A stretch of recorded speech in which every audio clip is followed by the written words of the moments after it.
I can tell you for sure এই ধরনের কোনো বার্তা আমাকে দেওয়া হয়নি, এই ধরনের কোনো বার্তা দেওয়া হয়নি। কেন দেবে আমাকে? আমরা কি কোনো ইলেকশন করেছি? আমরা কোনো ইলেকশন রিগিং করছি? না কারো পক্ষপাতিত্ব করেছি? আমরা কেউ আইসা জোর করেছি এই চেয়ারে বসে গেছি? একটা ডিউ প্রসেসে, due under the existing law, একটা ডিউ প্রসেসে, একটা সিলেকশন প্রসেসে মাধ্যমে আমরা তো কোনো উড়ে এসে জুড়ে বসে নাই তো, তাই না? এবং আমরা তো অগাস্ট বিপ্লবের পরের ফসল। এমন না যে স্বৈরাচারী আপনারা যে বলেন ফেসিস্ট রেজিমের কথা বলেন, এই ফেসিস্ট রেজিম তো আমাদের নিয়োগ দিয়ে গেছে এমন তো না। আমরা তো এই 5 আগস্টের পরে একটা সম্পূর্ণ একটা ট্রান্সপারেন্ট প্রসেসের মাধ্যমে আমরা নিয়োগপ্রাপ্ত। এখন নানাবিধ কথা এটা বলতেই পারে বলার বলি। এবং আমি নিশ্চিত যে আমাদের দেশের রাজনীতিবিদরা যে যাই বলুক, দিন শেষে ওনারা সবাই তো দেশের মঙ্গল চায়। দিন শেষে দেখবেন যে ওনারা সবাই একটা সমঝোতায় আসবেন এবং এই সব কিছু সুরাহা হয়ে যাবে। আমার কিন্তু আমাদের দেশের রাজনীতিবিদদের উপর আস্থা আছে। আমি ব্যক্তিগতভাবে কিন্তু আস্থাশীল আমি রাজনৈতিক দলগুলোর উপরে। দেখবেন আপনারা ওই ঠিকই নিজেদের সব রাজনৈতিক দলের যদি আপনার এজেন্ডা একটা হয়, বক্তব্য একটা হয়, তাহলে তো একটা দলই হয়ে যেত, একটা দলই হয়ে যেত। এখন মাল্টিপল পার্টি আছে, এটা প্লুরাল ডেমোক্রেসি। হসপিটালে যাওয়ার বিষয়টি নির্ধারিত ছিল। শুক্রবার দিন আমি হসপিটালে চলে গেছি। So I could not tell people যে আমি এখন পদে পদে তো আমি জানিয়ে চলাফেরা করতে পারবো না রে ভাই। আমি তো মানে জেলখানার কয়েদির মতো কোথায় গেলাম, প্রত্যেকটা পদক্ষেপ এইটা তো জানিয়ে আমার কি অসুস্থ হওয়ার অধিকারটাও নাই নাকি? আমি বুঝলাম না। অসুস্থ হয়ে গেছি, ডাক্তারের কাছে গেছি এবং আল্লাহর রহমতে এখন ভালো আছি। আমি আশা করেছি আপনারা হয়তো দোয়া করেছেন, আপনি এত লোকে দোয়া করলে তো ভালো না থাকা উপায়। অসুস্থ হলে আপনারা যেটুকু জানেন আমিও সেটুকু জানি।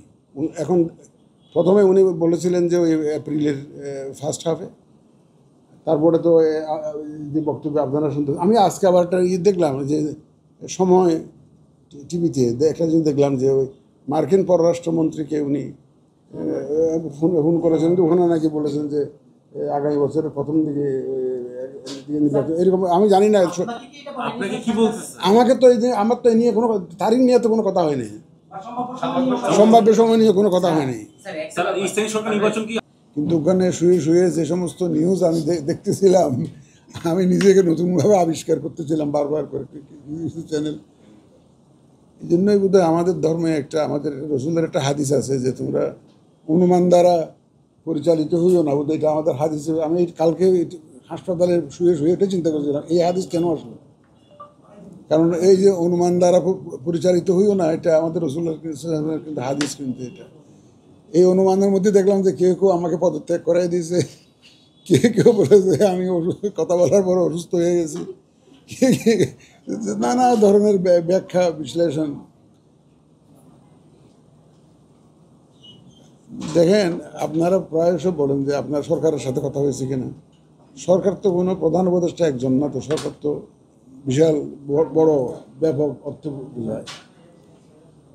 আমাদের অফিসাররা তো সরকারের সাথে বিভিন্ন ধরেন, কেউ যদি পুলিশের সাথে কথা বলে, পুলিশের পোস্টিংয়ের জন্য আমাদের ইলেকশনে ব্যবহারের জন্য হোম মিনিস্ট্রির সাথে কথা বলতে হয়, এটা তো সরকারের সাথে কথা বলা, তাই না?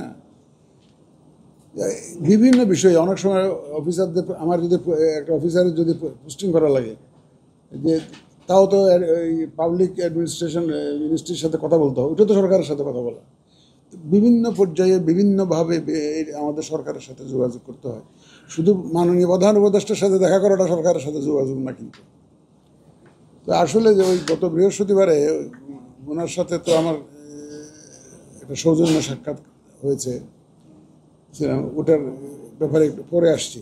আমার তো বলতে দ্বিধা নেই, উনি এ পর্যন্ত কোনো দিন এ পর্যন্ত আমাদেরকে কোনো দলের জন্য কাজ করার জন্য বা কিছু একটা ফেভার করার জন্য বলেন তো নাই এমন।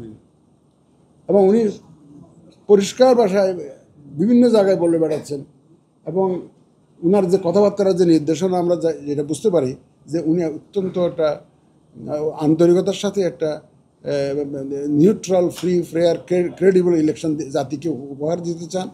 এটা দেশে বিদেশে যেমন বলছেন, আমি অতীতেও বলেছি আপনাদেরকে, তো ওই দিন আর সৌজন্য সাক্ষাৎকারে উনি সেরকম একটা ইন্ডিকেশন দিয়েছেন আমাদের, জাস্ট উনি আমাদের প্রস্তুতিটা আছে কিনা জানতে চান।